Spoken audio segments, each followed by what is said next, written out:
are the Muses, goddesses of the arts, and proclaimers of heroes, and pirates, and villains, and allies, and eels, and aliens, and princesses, and inventors. Oh, man. And there's a lot of these glimmers out here. honestly. Hi, and welcome to Lorcana Muses podcast. I'm Stephanie. I'm Brittany. And I'm Kimber. So we had our tournament this weekend. Yeah. So fun. It was the best. I had a blast putting that on for our locals and just, seeing our whole community working together and having a great time. Me too. I have a newfound respect for local game stores as well as like the people who run tournaments because, oh boy, was it stressful. Yeah, I think if you said, oh, what was the sentence that you're going to carry with you? Is we had, I think, 16 packs pulled back for us to open. It was every round or so. We'd be like, would you like to open a pack in these trying times? Yeah, it helped. We were just, we wanted it to go so well. We had a lot of nervous energy. Yeah, we put a lot of pressure on ourselves, but I think it went well. The community, I think, thinks it went well. I mean, everybody really had good things to say on our Discord about it. Our top 4 ended up with all decks that were pretty surprising to me. Uh-huh. One of them was that Locations deck from Seattle, which is insane. That one's so fun to play. I think the people who played against it would disagree. Well, it's to be playing, Yeah. not against, because you just stare at all the locations. And then Doug took second. Yeah, he had that nasty aggro nonsense, and it was so funny. I overheard him and Daryl talking about mulligans, and Doug was like, yeah, my entire mulligan strategy is if it costs more than 1, or it's not my shift Pegasus, and I have the other Pegasus, then it goes back. And I was like, I hate that. Yeah. But it worked. What a work strategy for sure, though. Like I could never. I only have one drop in my current deck right now, and I don't mulligan defeat it. Biley. I mean, I'll try. Like it's not the main. It's my Pluto. Like it's not the main go. Like if I don't get a 1-drop, it's fine because my deck will work itself out otherwise. Like now, if I don't have it and I'm playing against an aggro deck, that does hurt. But aggro really hadn't seen very much resurgence until the last 2 weeks, and so but that's kind of how it goes. It's aggro has its day in the sun at the beginning of a set, and then everybody figures it out, and then it comes back at the end of the set because people have readjusted for it. So that's just on average how it works, right? Beginning and end of the set, aggro has its. But looking at set 6, like I'm telling you, I do not feel good about what's coming down the pipe for aggro. Oh no, Like you came back. Excuse me. Or Safe and Sound. Oh, or Yeah. Doug has been talking me through. He started an Emerald Sapphire situation, and he told me how if I did like turn 4, he could get 15 lore in 1 turn, and I just stared at him with disgust and contempt. Yeah, that's fair. Yeah, no, I will be adding more removal into my not less. Gotta get my grab your swords back in my deck. Blue Red's about to become like enough items to make Tomatillo work, and then just like Maleficent, Dragonfire, Be Prepared, Teeth and Ambitions, every single just like burn it down. Well, I'm gonna put that new scar in. I'm gonna put in, like the Teeth and Ambitions on a body scar. And then have Teeth and Ambitions brawl, Dragonfire, Be King Undisputed, Lady Tremaine, like all the things where I'm just like all the removal. But I'll be playing with Amber, so I can hopefully get it out pretty fast. Yeah, at least for the bodies. But yeah. So all in all, a great tournament. We had some amazing prizing with first chapter packs and Floodborn, Inklands, and then a bunch of just random stuff as far as like Lorcana, general Disney things. And Mark brought us an additional prize above the Enchanted Scrooge McDuck PFA 10 for our top prize. He also brought like a box of the Disney 100 set and cards again. Katie, Lady Lore, brought us a set of the ink color stickers, which are so cool. Yeah, so we had some great community input. Our North Valley Games, along with hosting us for the tournament, also gave us some really neat collectible Disney items. Yeah. And then, I think overall everybody was super excited. We had 2 Enchanteds on top of that were part of our Raffles, yeah. rising on top of the top 4 getting Enchanteds as well. So I think people were very excited about our prizing and all of that. I thought the raffles were good. I think it was funny though because how poorly people did on our quiz. Oh, yes. Shows how much our community listens to this podcast. No, but the people that I know listen did pretty good. Yeah. I gave a few answers to people who, because we talk about so many different things. Yeah. One of the questions was, what is our favorite ink color combination? And mine is Amber Steel Song. But I've talked a lot about Emerald Steel and playing that deck, so a lot of people put that as my favorite combination. So I gave that to them. And then, for the villain one, Yeah. You will talk about your favorite villains. I don't really, because I'm just is it Mother Gothel for the crazy curly hair? Is it Maleficent for every other reason? And then I laughed so hard because my husband put the family generational trauma in Encanto is the villain, and I was just okay, but is he wrong? No. Do I talk about that more often than any other villain? And is it a villain? But I just laughed so hard. I feel like it's funny too because our husbands didn't even do that well on our own quiz. Oh yeah, no. I mean, I knew Daryl wasn't, but because it wasn't just about us. I try to put things in that were Disney trivia, like which IP has the most number of cards in the set, which is Mickey and Friends. There were some rumblings about whether that's a true IP or not, but it is because it's searchable by franchise on Dreamborn. So, and then the least number of cards is Brother Bear, who has 1 short of the Rescue Rangers, because a lot of people thought it was the Rescue Rangers. I did hear some people talk about if it was Jungle Book or not, because Jungle Book isn't searchable, but it does have. But the characters that are in the Jungle Book are from Tailspin. Tailspin. So it's not, they're considered Tailspin characters in Arcana, not Jungle Book. Because Baloo is a pilot in Tailspin. He's not a pilot in the Jungle Book. And that's true. So, I mean, it's a little, it gets wishy-washy, especially with a lot of those old Disney cartoons, pulling characters from movies. Yeah. But they put House of Mouse in there, and we're all just kind of looking at everything. Yeah, we're but other ones were fun. I was surprised to see that I thought it was common knowledge that Snow White and the Seven Dwarfs was the first ever full-length Disney movie. Yeah, I didn't think that was a hard question. I thought that was a gimme. I think maybe 3 people got it right. That's insane. Okay, but we're also we're Disney fanatics, yeah. Yeah, I know. It's just to me, I'm of course it's Snow White. Blaine surrounded our room of. Well, I think it's funny because I'm not a teacher at all, but I studied 2B1.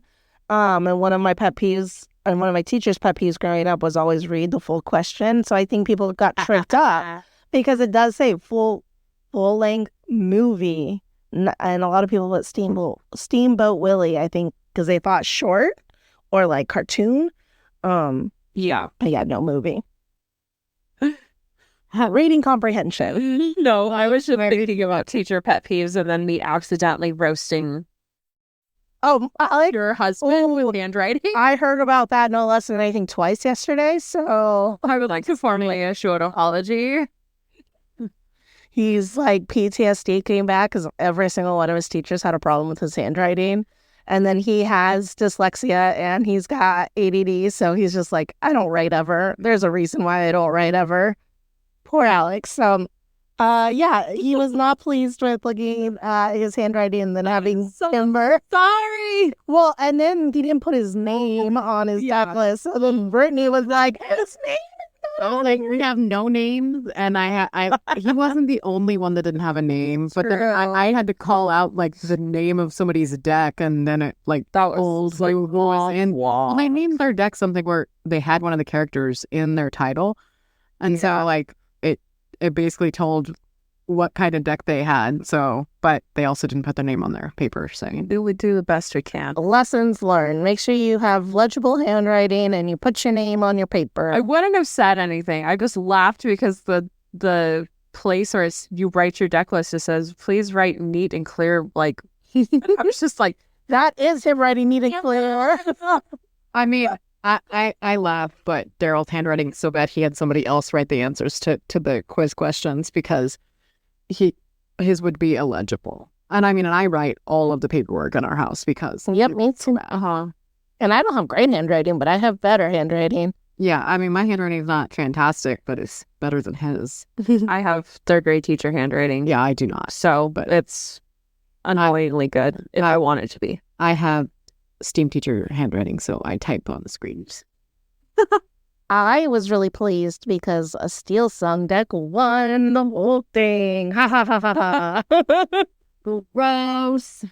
There were two Amber Steel decks in the top Yeah. four. They were so drastically different. Yeah, one was the location deck from Seattle, and the other one was, A Steel Song, but not even traditional. wasn't a Trudell song. There were only 6 songs total in that deck. Yeah, watching it seemed more like it was more of an like It's more like an it was. Steel Song, and It was spicy. It was good. It was a really well thought out list. So yeah. It was a good player, too. I mean, they were all great players, but our top 8 definitely seemed like, oh, these are the people who go to all the stores and win all the things. Because they're great players. Yeah, Daryl was in the top 8 as well.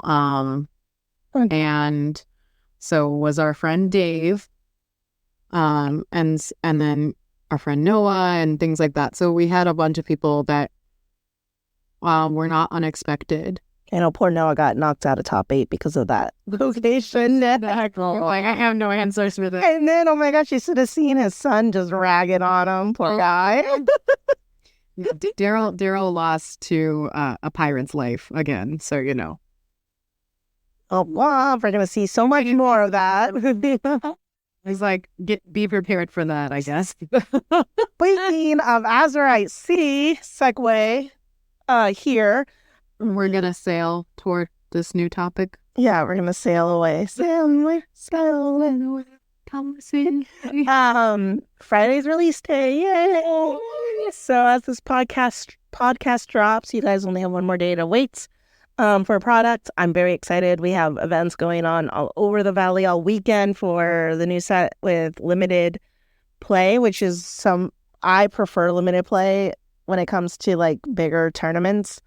Because they're just so much fun and everybody kind of gets set on the same playing field.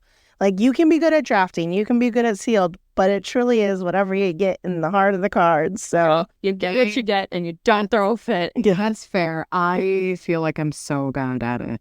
I'm like surprisingly good at it. Yeah, no, it's one of those things like I practice, but like I do not feel confident in it. I think through bread and I'm just like, maybe I'm not thinking through I think you're strategy. thinking too much about it.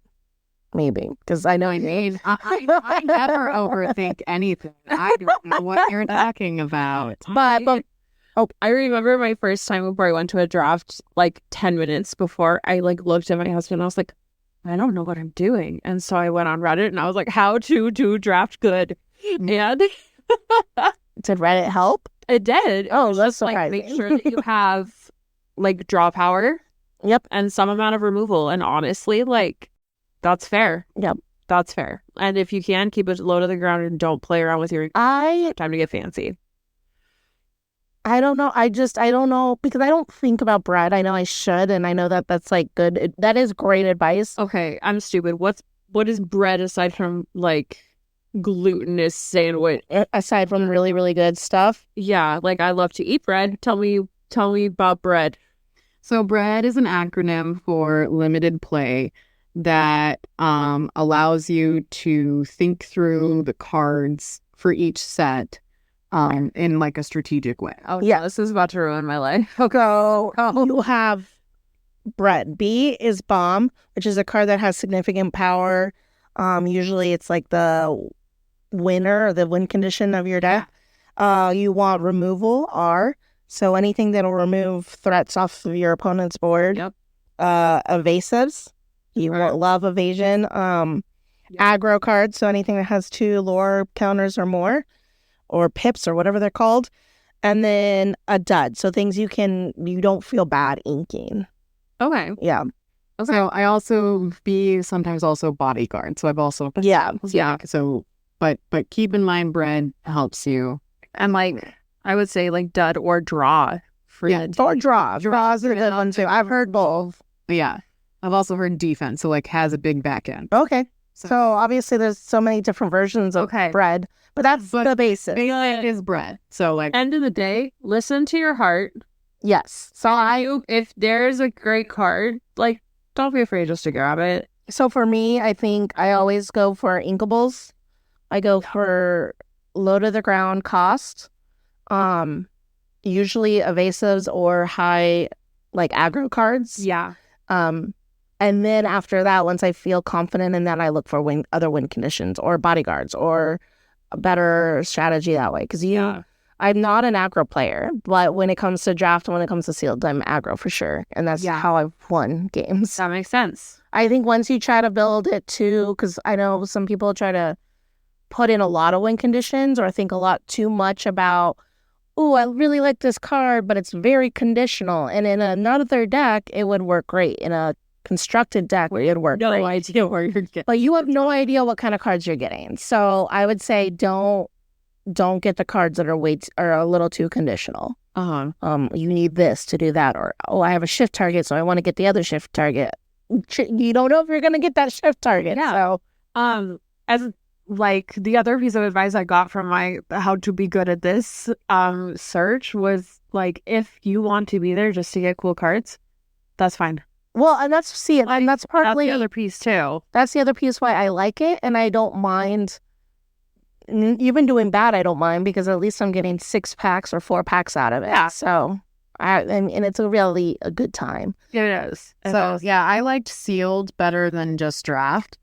See, Alex does too, and I'm like, I don't know. I also just like to have my own cards and have control over exactly what's going to go on my deck instead of passing the pack. Yeah, I think that's why he does too. I think I just like the camaraderie that draft brings. I that's fair. And that like drama. I was gonna say, I think that speaks to my social heart, right? Like I just like being able to chit chat and be like, ooh, look what you're gonna get. Or like, spoilers to talking about the packs that we pulled for a podcast today. Like I got a pack that had double legendary. Yeah. And like you can only pick one. I love the drama of being like, oh my gosh, you gotta choose. Like I don't like, and I know that that's problematic of me, but I'm that's the social players, you know.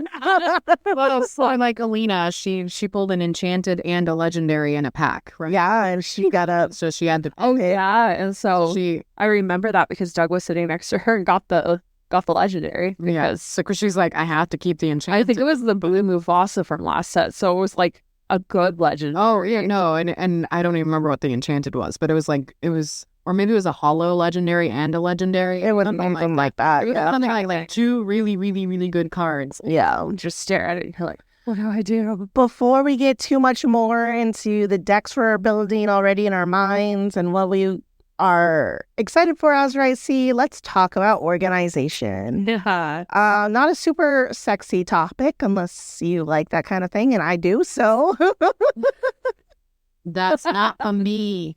I love organizing. I don't know what it is. It just makes me happy. So something we do, because we get a couple of boxes with set release. Alex and I, and we go home, we sit at our table. I like to open them up and then we sort them by color first. So everything is in each color category. Then I go through, I usually have 1 binder per set. And I have a play set each. Once I have 4 of the card, then it goes into another binder. So we have a rarity binder where it's rares and up, and then we have the hollow binder. So we put one hollow of each card also in the first place. So it's a playset binder. So usually how it works is we have 3 cards and then one of them is a hollow. And then that's our playset. After that, then everything goes into our rarity binders and then our hollow binders. And then we also have a promo/enchanted binder that is a top loader, which I didn't know existed until about 2 weeks ago when Alex bought them for One Piece cards. So I don't know if much of the community knows they exist, but they're bigger slots that hold top loaders for your enchanted cards. Which is really nice and really fancy, because we currently right now don't have a place like on our wall or anywhere else that we would put enchanteds or promos. So that's where they go. After that, I then go to Dreamborn and I catalog every single card, which takes me hours and days. And I don't know if I'm doing that this set because it's a lot. It's 204 cards to go through. And then anything that we don't have, that we have extra of outside of our play set that's common and uncommon, gets sorted into set and by color and into a white box, like boxes that we have. Yeah. So that's how we do it. Okay. It's a lot. But I have everything. And when Alex and I are building, because now we have 2 of us building decks, and now with our daughter playing, we have 3 of us building decks. And so you have to stay on top of that. Yeah. And so now I know I'm either missing a playset because, they're in one of the decks that I have. And then I usually will write a note to myself saying the playset of that is in Alex's deck, or the playset is in my deck. So then that way I know, Alex, don't even bother looking in that binder. Go look in our extras folder to see if we have extras, if we're both using the same card. So it doesn't happen very often. And now that he's on steel, sigh. Get off my steel, sir.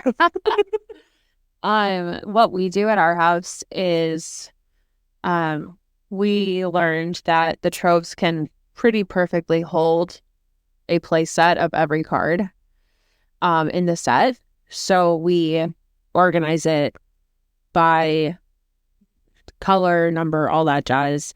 Put all of the playset of cards together into like one of those bigger, like the penny sleeves.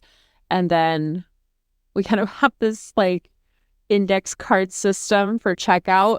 It's like a little library slip. I love that. Or we're just like, Maui is in Kimber's mean blue red. And then we just know.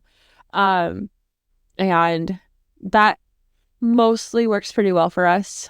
Sometimes the checkout system doesn't always fire because sometimes you just got to build something quick. Well, I will say towards the end of a set, our binders are usually pretty messy because we have a lot of half decks or, decks we've tried. So like right now, my problem is I had to unsleeve 3 different decks to put them away. Because I was like, well, maybe I could just leave it. And then Alex brought up a point. No, you want to build a brand new deck I've never played before for the next set. You want to know that you have either those cards or not. And if they're not in the binders, then you're going to end up buying them again. And you don't want to do that. So that's fair. That is fair. You guys go way above and beyond what we do. We have a general set. Like we have a small binder for each color of cards that Daryl and I think we might possibly play. Now, we don't play all of the colors, but we have a play set of each card we possibly might play if we played that color. So we think about the viability of those cards in terms of color. Like neither one of us plays Amethyst, but we have all of the Merlins, right? All of the Merlins and all the Mims. Like we have a play set of each of those in an Amethyst binder, because if we ever did play that color, we would be playing those cards. You don't want to be like, I have to go get the entire bounce package. Yeah. So we have all of those, but we have them we have a small binder for each of the colors. So we keep that set aside. And for us, like for me, because Ruby is something I play so often, I like to have 2 play sets of some of the cards, right? I have 2 full play sets of Maui. I have 2 full play sets of Lady Tremaine and 2 full play sets of Madame Medusa and like 2 full play sets of Teeth and Ambition. So cards that I almost always put in a Ruby deck because I like having more than one competitive deck ready. I keep more than 1 play set up. That's also in case one of us decides to, or both of us are on the same color, which does not happen often, but it could.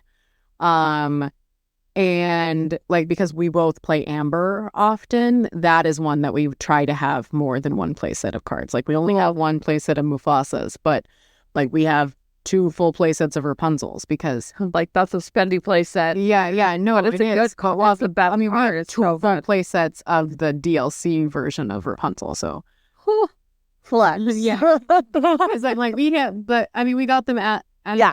we got them from tickets at the I'm that DMC. So and that mom and Beauty and the Beast from inquiring about that's too expensive. But so that's our first plan, right? And then we have a rarity binder for each set. Well, not for each set. We have a rarity binder for sets 1 through 3, and then we have a rarity binder for 4, 5, 6. So like, we have room at the back of the rarity binder for each of those. And then we have a holo for 1, 2, 3, and then a holo for 4, 5, 6. Well, the 4, 5, it's 4 and 5 because we got a different kind of binder for that, and it only holds 2 sets. So our plan for this week is to get a binder that will hold 3 sets again. They were out of the kind that we normally get, so we're gonna hope that we can find that again, so that we are ready for Friday. Yeah. And then we keep all of our commons and uncommons, and we organize. We have a sets 1 through 3 box upstairs, and we have a sets 4, 5, 6 downstairs, basically, because we have Lorcana all over our house. And that's and then each of those is organized by color, but we don't organize, like 4, 5, 6 is all in the same box, right? And so is 1, 2, 3. We don't organize past that. I mean, it's like 1 is closer to the back of that box, and 2 is kind of in the middle, and 3 is toward the front. But it's not exact, especially since we don't always open packs like only set 4s or only set 5s like during that whole time. So it just gets kind of mixed together. And for the most part, it goes pretty quickly because we mostly only play the same cards from each of those sets, unless we're doing things like a theme deck. And then when we're doing a theme deck, we have to like find a card that we very rarely play. And then we have to go searching through our bulk boxes, basically. Yeah. No, last set I did try to put 2 play sets of each card into our binders. I didn't try it. I did do that. Because Alex and I, and now our daughter, is playing so many things, and we keep changing colors because we've tried so much. And then we also do the theme nights. I don't know if I'm going to do it again this time because it was a lot. Yeah. It seems like a lot to do that. We don't do it for every card, but like cards that we Yeah. know that a lot of. Yeah. So, and I don't have this is not me saying I have a complete play set of every single card, because that is not true. There are definitely cards that I still only have 2 of, but that is the goal, is to, if I do have a full play set, they are in that binder. Yeah. I say I'm not going to do the cataloging, but just even thinking about all the decks I want to build, the decks he wants to build, and then theme nights, it makes me cringe a little bit, because I'm like, I won't know if I'm able to build that deck, because I won't know if I actually have those cards. Like, it's so nice because Streamborn will tell you the percentage of how much of that deck you have, and I hate not being able to see 100%. So why am I playing this? I don't want to buy new cards. I don't want to trade, really. I mean, I do, but so yeah, I there's a lot of brands that I really like as far as binders. We usually go with the Ultra Pros. And we're not being sponsored or anything like that. I just want to provide information for everybody. I like Ultra Pro's great. There's another called Heavy Duty that's really good too. And then also for sleeves, I really like Dragon Shield. Yeah. Although those have started to kind of go by the wayside for me because the quality has been varying so drastically between. Like, I bought a new set of Dragon Shields, and then they split on me a day later. So I started going with those curves, and I really like those. I like those at all. The first and only time I played with the curves, I sleeved a deck. First time ever playing it, it fell apart. Really? It like fell apart. I had to re-sleeve cards because they were unplayable Oh no. in the sleeves. Like, I've used those. I was really sad. I've used mine for a while and they never. Well, I'm really happy for that. They're beautiful. Like, I want them to work for me. I do like Oh, other ones I use are Katana, and those are pretty decent too. And those ones I feel are the most consistent. There's just not as many color choices, and I like color choices. Yeah, so that's where I'm at. I play most, like if I'm playing often, I'll play with my katanas. Right now, like toward the end of the set, I'm in Dragon Shield because I just wanted a different color. Because I do love the color choices of Dragon Shield, but the quality just isn't as high as the katanas, in my opinion. No, they're not. And I do like to use the Lorcana sleeves for draft and for like limited decks Yeah, because they I do too. Yeah. Because they're so pretty, but they don't hold up as much. I mean, so my favorite sleeves ever will forever be the ones I got when I was in college. So they're like 10 years old, but they just have this like cat pouncing like a little kitten. yeah, you're gonna Like, wild and free. It's funny because the best quality sleeves I've ever gotten are One Piece sleeves. Whoever manufactures their branded stuff, top notch. Like they never split. They work so well. I love them so much. And I know that's blasphemy to say, but here we are. no, I mean it's I occasionally sleeve my Yep. I occasionally sleeve my Lorcana deck in One Piece sleeves, but that's more to just make Daryl or like irk him. So, I love Daryl. I know we like play on him a lot, but it's just because it's fun and we have that relationship. But he thinks it's funny. Like he's over dramatic about his dislike of other people playing other TCGs. I know. But it's only just because like he wants us to all play the same games, right? He wants us to spend more time together. So as friends. That's why he says they're all future Tarkov fodder. I mean, yeah. So he likes. I mean, the way he likes to spend time with people is playing games, and so that's No, that's fair. I don't even. He should know that I don't even play One Piece like recreationally. I just play with my husband because I put all of my time and effort into Lorcana. So, as you should. I just like the cards are so pretty in One Piece, and I like that they're thicker card stock because they last longer. So anywho, that's on our organizational system. There's no right way to organize. I mean, there is, but that's just me talking, the neurodivergent queen. You have to whatever works well for you. No, my way or the highway. Yeah, no, and then I did forget to mention, like we keep a separate binder of cards that we want to trade with. Yes. So like we do play sets and other binders, and then we only bring like one tiny binder now. We used to bring all of it. Yeah, but everybody's got their own stuff now. Right. I wish, like, if anybody has any ideas of what they do with their bulk commons and uncommons, please let us know because I need to get rid of them. Oh, that's where I'm at too, because like I gave away lots of them during Halloween. Yeah. Didn't even do a dent, right? Like Well, I have the Genie deck box from, I think it was last set or maybe the set before. I filled it up with a bunch of commons and uncommons for the binder you got her. So I was like, here you go, kid. And she was so excited. Yeah. She's like, look at all the cards. Are you sure, Mom, I can have this? Yes. yeah, Yes, you can have it. I have like 20 of those Fishbone quills. I think those are the rares actually, but I need to figure out what I could do with this because my teacher brain is just like, ooh, a plan. But I saw someone use Pokemon cards to teach multiplying by like multiples of 10 because so how to use Lorcana. Exactly. I'm just like, ooh, like I'm looking over here at like, let me pull a random card like Zazu, 5 cost, 3 strength, 5. Like we could do multiplication, we could add, we could subtract. I was gonna say you could teach addition, subtraction just with the even just the set number, like. Oh, I was gonna say just with their willpower and then their attack power, because it's what's 3 minus 5, or I mean, I guess you'd reverse 5 that. minus 3, but you could do what's 3 times 5. Yeah, 3 times 5.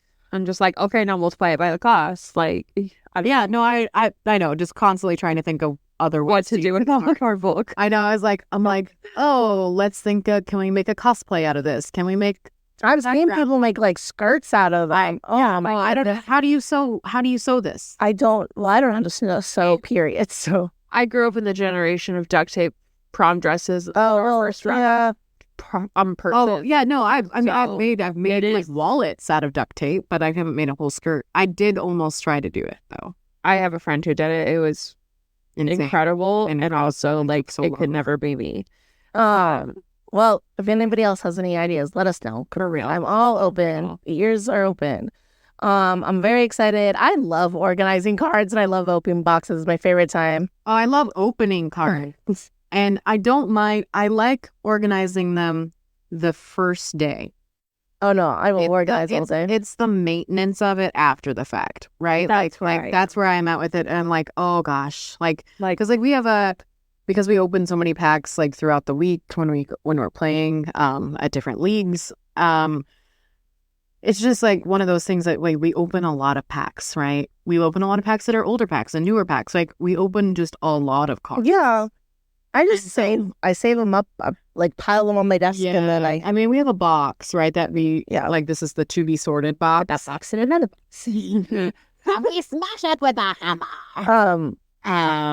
But yeah, no, it's just one of those things. Like it's monotonous, and I don't mind it when I have things to do. Like sometimes I'll put on a Disney movie or something while I'm doing it, which is probably what I'll do, this weekend after we've opened everything. It's just it takes so much time, and Well, I'm currently. I am such a nerd, you guys, and I think you know this. what? I am currently reading the Iliad and the Odyssey, Oh, like not a retelling.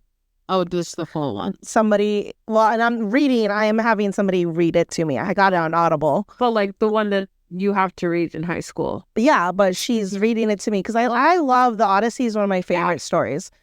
So Alex and I have been listening to that. We started today, so I was like, oh, I'll just start Cars this weekend and listen to the Odyssey. I'm like, I'm such a nerd. I'm over here listening to like Greek mythology is my hyperfixation, and it's my longest running hyperfixation. I've I love heard. Greek mythology, The Will of the Medi is a great one.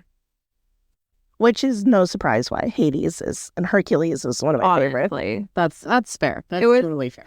This weekend was so funny. We were playing on Animal Crossing a little bit, and we went on one of the Dream Islands, and someone had like done all of this cool Disney stuff, and it was amazing.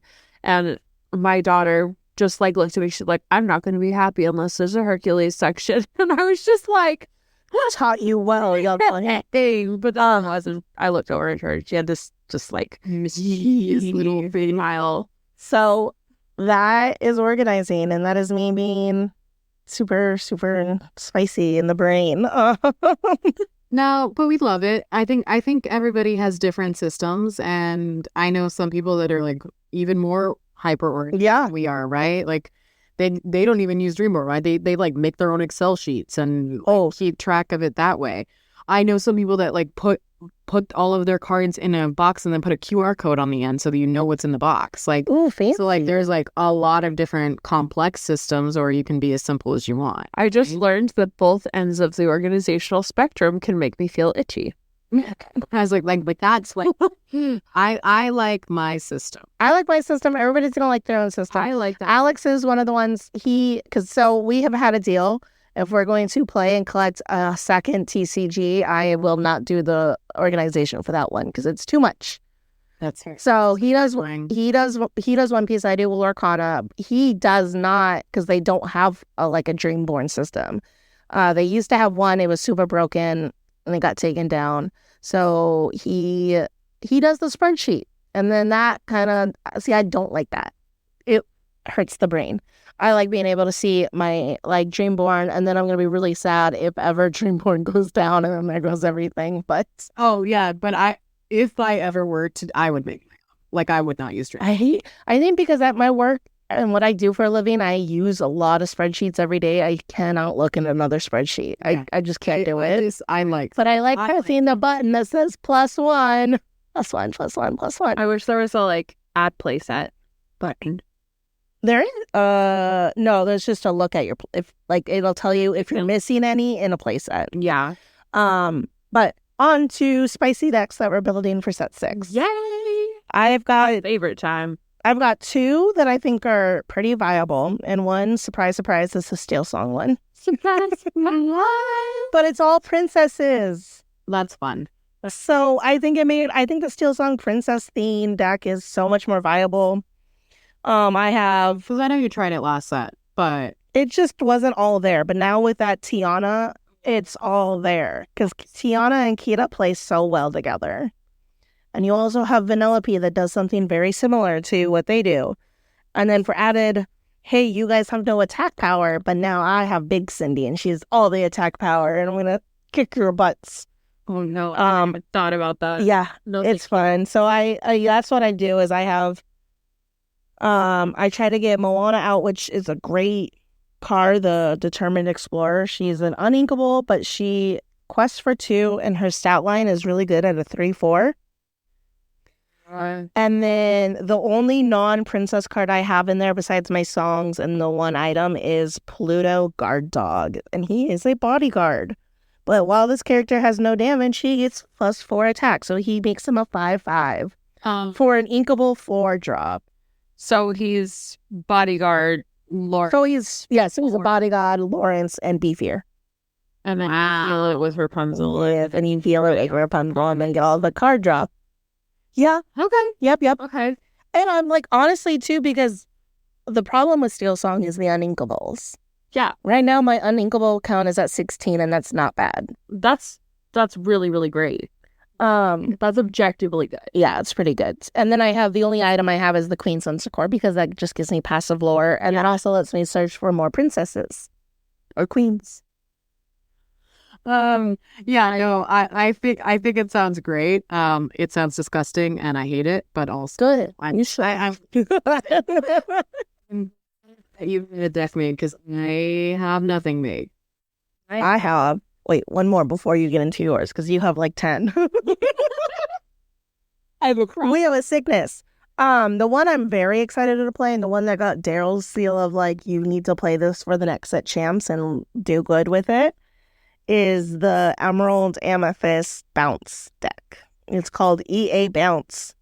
And I think EA Bounce, and then my brain thinks like early 2000s, and I always want to say it's in the game. Oh no! Every time I hear it, that's what I. So I think I'm going to call it EA Bounce. It's in the game, but right now it's just work in progress. Yeah. And that one is based off of Emerald Chromicon and Maleficent Staff. Whenever one of your opponent's characters, items, or locations is returned to their hand from play, you gain 1 more.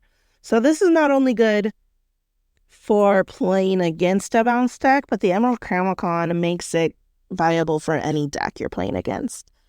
Then you pair him with Milo Thatch Floodborn. Oh, yeah.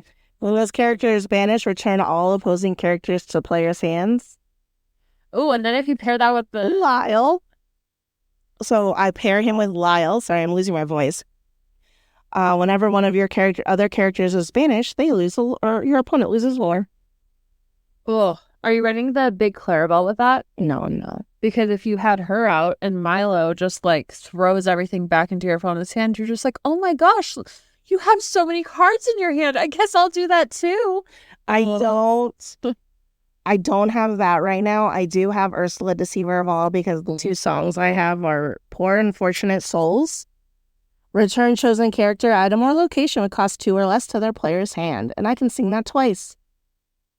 And also Friends on the Other Side, which allows me to sing twice. So I get 4 card draw. And then another great card that I have from set 6 is the White Rose, the Garden. When you play this character, gain 1 lore. So she's also just another goat. Yeah. She be goated. And then, of course, I have the goat in there. So it's just like lore for me, not for thee, please. Yep. Anyways. That sounds. I like that deck. It's a fun deck. And I think it's not. So, wow, I gotta like gather my thoughts here. The feedback I've gotten is that while it is a gross deck to play against, it's not fun to play against, because you make your opponent have to think about, oh, do I need a quest first before I'm going to bounce your hand? Do I need to attack? But if I attack and I still have Lyle out, then you're losing lore. Alex has liked it because it's made him like think better about his game. No, I like that. I think that seems very strategic. Yeah. So it's made me a better player playing it, and I love it. that I think that's one of the really cool things is playing the other color combos makes you a stronger player because you know what you're hoping for, what you're looking for, what mechanics there are and how to play them to the best advantage. Yeah. And so then whenever you do switch to different colors, you're like, oh, well, if I see that, I know what's going to happen. Kind of, yeah. Like, I know how to play against Steel Song. This weekend, we did multiplayer madness kind of stuff for your birthday. Happy birthday, by the way. All our listeners, wish her happy birthday. Tell her she's old because she's 30 now. Shut up. 30, whatever you are. 31. Yeah. For almost 32. But I didn't have my deck with me, so I played Daryl's Steel Song, but I know how to play Steel Song like the back of my hand, so it was easy to jump in. That was fun. When I wasn't getting be prepared every 2 seconds. What? That's crazy. Yeah. Crazy that.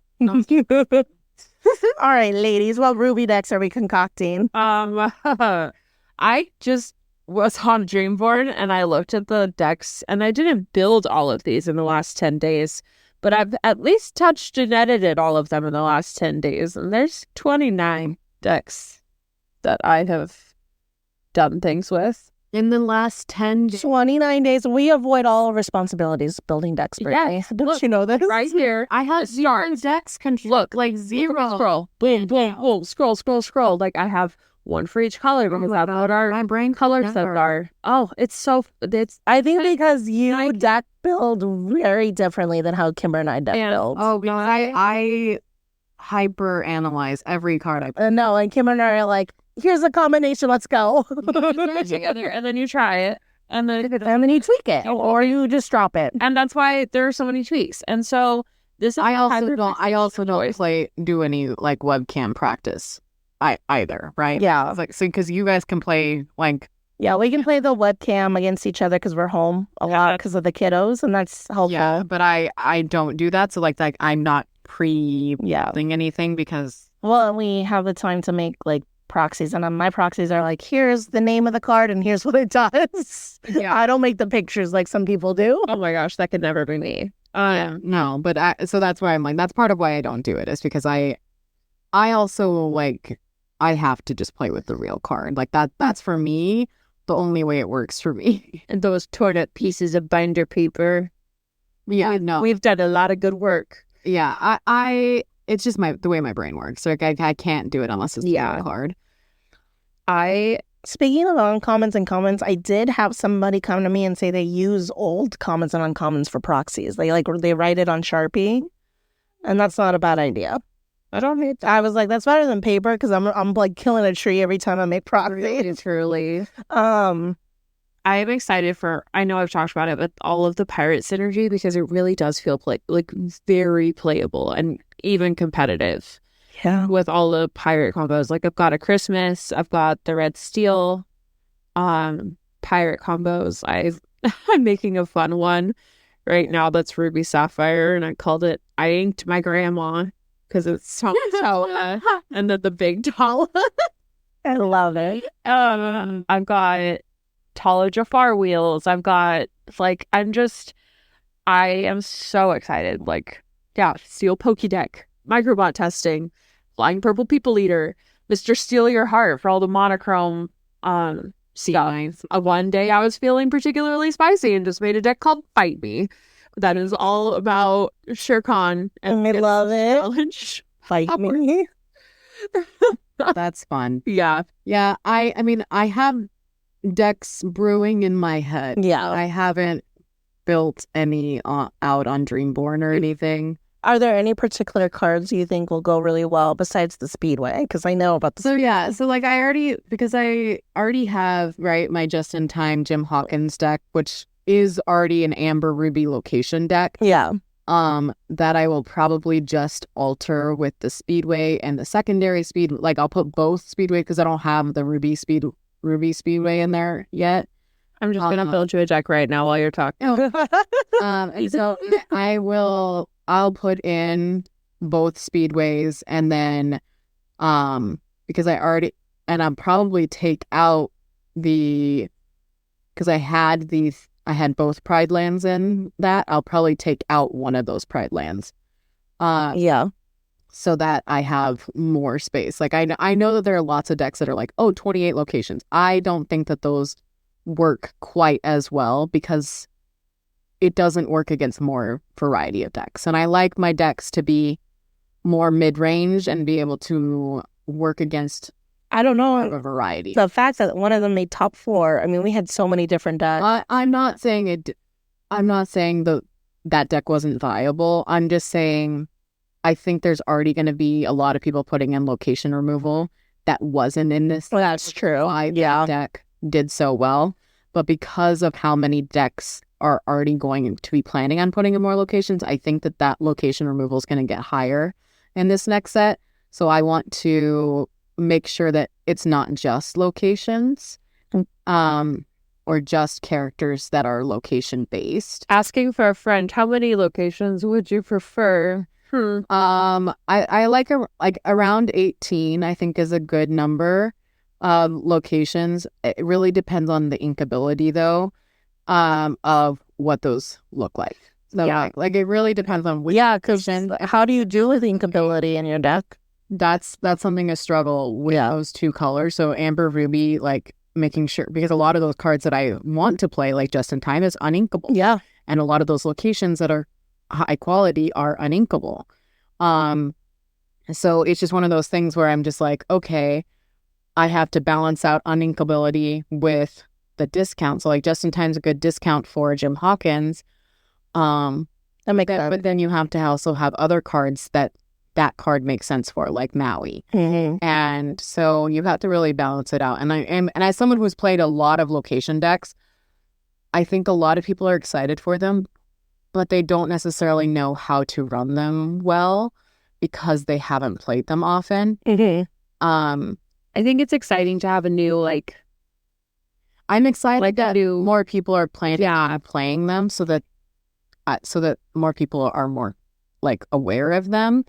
I do think that it's just a completely different strategy than other types of decks, right? Yeah. It's not an aggro deck. It's not a control deck. It is a location deck, which kind of has an aggro element to it because if you get so many out, like you gain so much lore, and then you have the characters that gain lore at locations and things like that, like the Taffetas.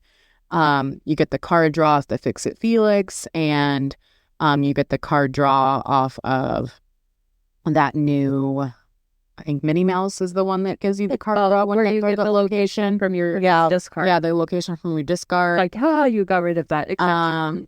And then so like those are the things, and then you still want to have the removal options from Ruby, which is part of why I want to play it with Ruby, right? And Jim Hawkins is obviously a big reason for that too. So it's just like one of those things where you would really just have to figure out the balance of it. And which is part of why I haven't built one, right? Like, because I like to sit down and think it through. And then I like to really look at 1, 2, 3, 4, 5, which is the main bulk of that deck, right? Is in that first 5 ink. And like turn 1, these are 3 different ways I could go. Turn 2, these are 3 different ways I could go. Having more than one play line thought out. And then thinking through, this is how I would play this against a Steel Song. This is how I would play this against a Blue-Red. This is how I would play it against those meta decks. Because I think that's how I've won with this, like with decks like this in the past, right? Is making sure that I have answers for those main decks that I'll see the most often. And your deck can't be good against everything, right? No. Like, this deck will not do that great against super hyper aggro. But most decks, like they might have an answer for a lot of it, but it's not always the case, right? So Yeah. I'm excited to try it. The Amber Ruby Locations deck. I think that it just got better from what I had played it previously. But I also think people are going to have more answers for it. So I don't want to put all my eggs in that basket. Now, I probably will still stay with Amber Ruby, even if I don't stay with the locations, because I do like the other things that those colors have gotten too.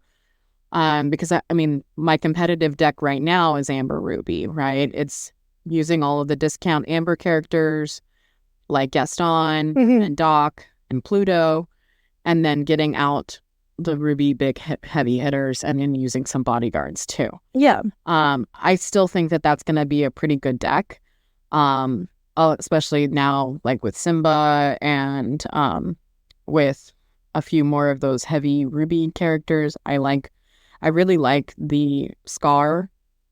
That's basically like Teeth and Ambitions, But on a body. on a body. I think he works really well in my deck because I have Rapunzel for healing, and then I get card draw. It is rough when it's not a May action on him, right? You have to do it. So And if you don't have if you don't have another character, right, then he would die on entry, basically. And so I mean, there are lots of thoughts. I'm very curious to see where the majority of people are going to be playing, right? I've heard a lot of people are excited about aggro, but that's at the beginning of every set. Like I said, like that's the beginning of every set.